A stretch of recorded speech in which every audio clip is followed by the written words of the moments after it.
that right? Does this look even? What am I doing after? What are my goals after Kinky Boots? Ooh, that's a great question. I actually don't have any.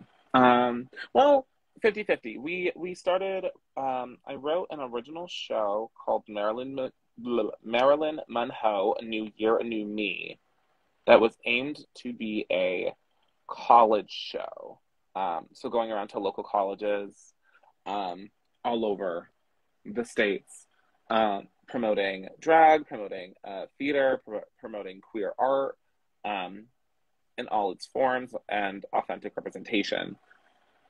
And I'm actually doing it 3 times before I leave for Kinky Boots. So probably when I come back, that'd be something I'd really want to hammer home and work on promoting. After that show,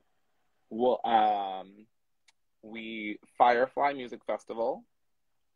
I want to go back and perform this year, and working with kids. I really want to do more small advocacy work type stuff, but with my kids.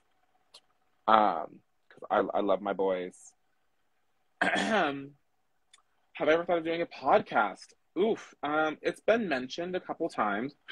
I don't have. The issue with doing a podcast is the time that it would take to sit down, write out, plan out episodes, have guests, which is not impossible. But I do know like a lot of the content and stuff I'd want to talk about are very problematic. Systemic racism, homophobia. A Day in the Life documentary is actually happening.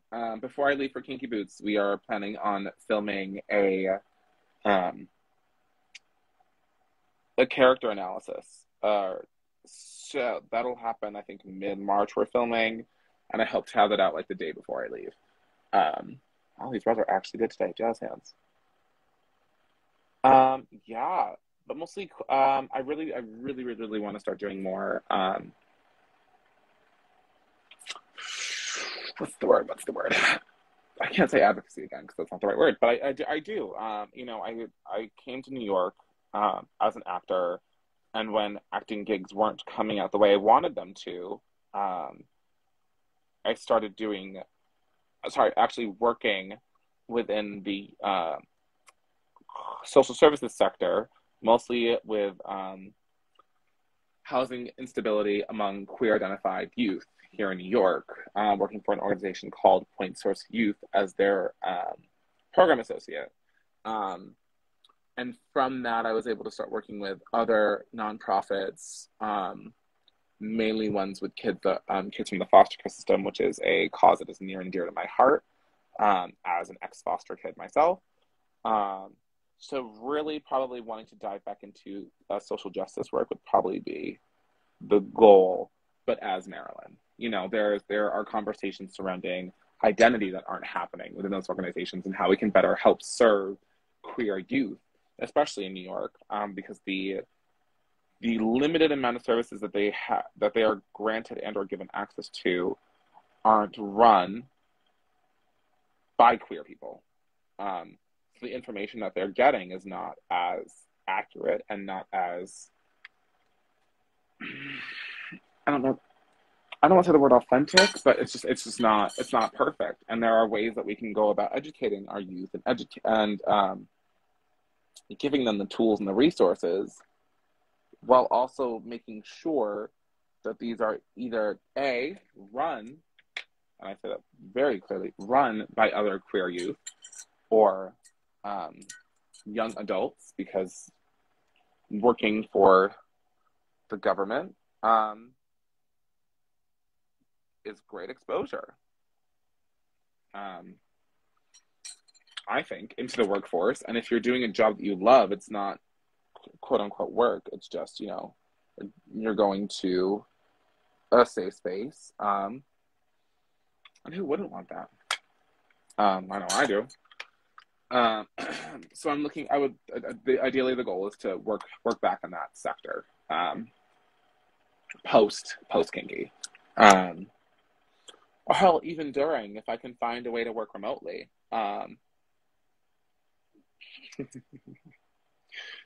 Well, I mean, and also, I mean, we can address that too because that's a really that's a tougher topic, but not one that I'm not opposed to having. Like there are people here in New York that are suffering, and that have issues with being able to wean themselves off of these really heavy, hardcore drugs, and seeing it firsthand from a youth's perspective. Um, I understand why they need it. Um, do I think that there needs to be mandates from the state that come with the ability to get these services and or assistances? Yes, but there are ways to go about giving out these. I'm going to say services because that's essentially what it is, giving out these services to people that need them without the requirement of, oh, well, you will need to sign up for a substance abuse course, or you need to sign up for, or sorry, you need to attend blah, blah, blah, blah, in order to, slowly wean yourself off of it. And I know it's a struggle. I know everybody deals with it in their own way. But substance abuse from a queer youth perspective is pretty prominent. A lot of youth here in New York, especially queer identified youth, are dealing with a lot of personal trauma associated to either their housing insecurity or their identity, and finding ways to support them while they're dealing with their demons and or traumas is difficult. Because unfortunately there's not a cookie cutter answer. Like every case, every child, every person is different. And every person's trauma, every person's insecurities, biases, whatever, is going to look very different from the person next to them. So how the question then, the follow-up to that is, how can we support them while they're navigating this journey of self-discovery and or acceptance, while also feeling supported, while also knowing that they are dealing with these personal demons. It's so layered. I don't think there is a cookie cutter answer. Correct. Finding safe spaces with the support is vital, necessary, and kind of needs to happen everywhere. I think here in New York, I think the term safe space is something that we hear a lot about. But I think it's harder for me because I don't actually see it put to practice. We say, oh, this is a safe space, but this keeps happening. Or this scenario that's been brought to administration is continuing to happen, and we can't find a way to support this person during their time of need. So how do we separate safe spaces from queer spaces and keep queer spaces, and continuing to keep those queer spaces safe? And then, unfortunately, the word safe is such an umbrella term because, as I said, every case is different. Every person is different. So speaking more from a youth, from and for a queer identified youth here in New York, your access to resources according to your identity or according to one's identity is going to be very difficult because the services that you need. Exactly. Well, it's a double-edged sword there. So it's not just administration. I think it's the lack of knowledge leading up to administration, right? So speaking more towards the Trump, Obama administrations, back when the queer community was at risk of losing access to marriage licenses and trans-identified folk being banned from the military and or this, and this, that all came about due to lack of understanding and or education, as well as fear, because fear plays a huge part in a lot of these decisions that are being made. And because at the same time, there isn't space, I don't want to say there isn't space, but there just isn't,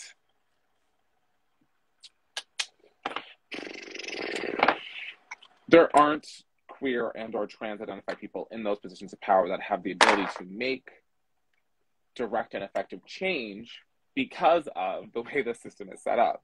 So how do we change the system so that it's beneficial and helpful to those who are directly impacting and or benefiting those specific communities, but also how do they, once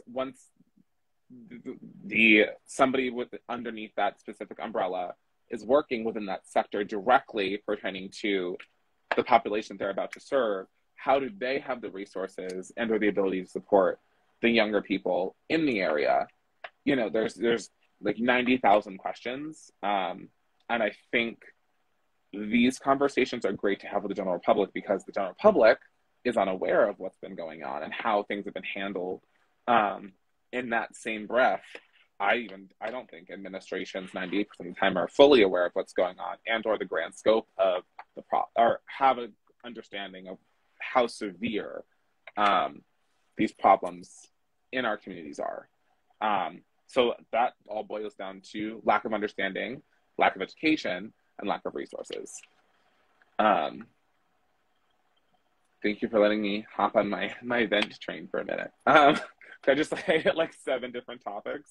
But the long and the short is, I think queer youth in New York are extremely underserved, and their access to specific resources, mainly queer resources, mental health,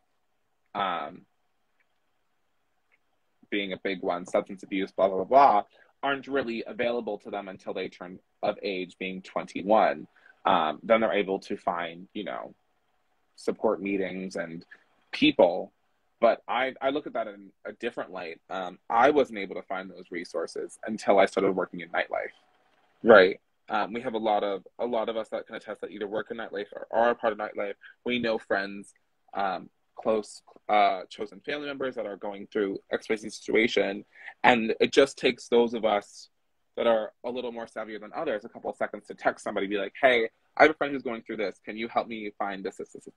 You know, I mean, I laugh about it. I'm like, cool, I have friends that work in theater and my friend's trying to get tickets to see the show. Cool, it takes 3 texts and a phone call, you know, and we're able to get that.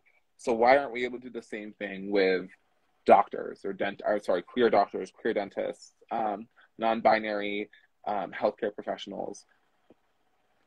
Because that, unfortunately, is next to none. But when it comes to nightlife and entertainment, yeah. Oh, I know the bouncer. Oh, I know the bartender. Oh, I know you know, there's a huge difference there. So I think trying to bridge the gap between all of these services, again, especially for queer youth, is huge. And I definitely want to start I really want to start being a part of a lot of these conversations as Marilyn. Marilyn is such as a lot of people know, Marilyn is you know, we're loud. I don't like taking no for an answer because I know that the word no closes doors, right? So if you're willing to play hardball and you're willing to be, i.e. a face of an organization, a face of a problem and or cause of or issue, I think you're able to hold those accountable for helping to make those changes. Just helping them. That's not really English, but y'all understand what the fuck I'm trying to say. So yeah. So that was a fun little, oh my god, you just joined too. So yeah, that's that talk. I mean, don't get me wrong, for those of you that have known me for years, I definitely want to start working down with Point Source Youth as Marilyn. Oh, hot. I would love that. I mean, the people that I'm referring to is definitely, believe it or not, my old coworker or my old workspace, Point Source Youth. Like, they were one of the best organizations that I've seen and been able to work with here in New York. Having worked with Larry, that's not even at all. Hold on. There she is. Found our cheek. Okay, cool. Found our cheek.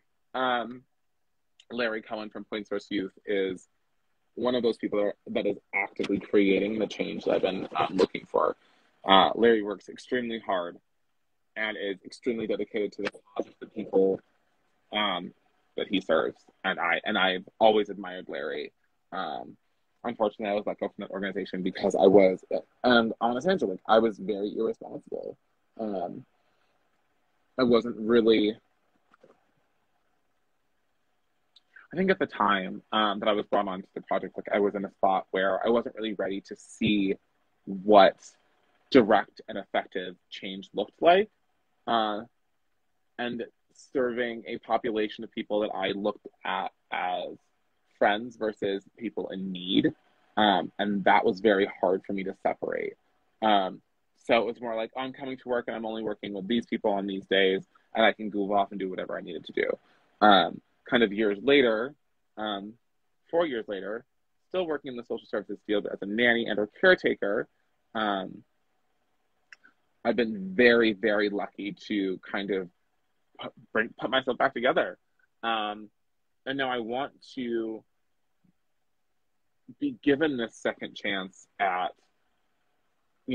helping and serving a community of people that I'm a part of, and I get to work with. It's fucking great.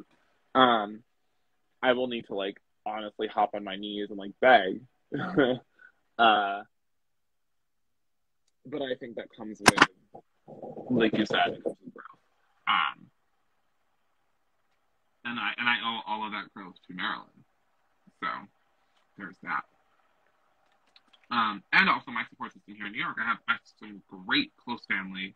I have I have my bar owner, whom I look up to, Miss Stephanie from Hourglass Bistro.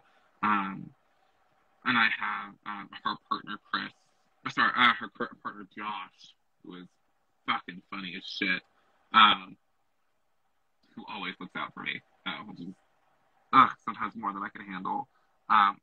Their server and or my emotional support Hufflepuff, Chris, whom I've gotten to know as of late, and is like fucking amazing, and I hate them. Their new bartender, Will.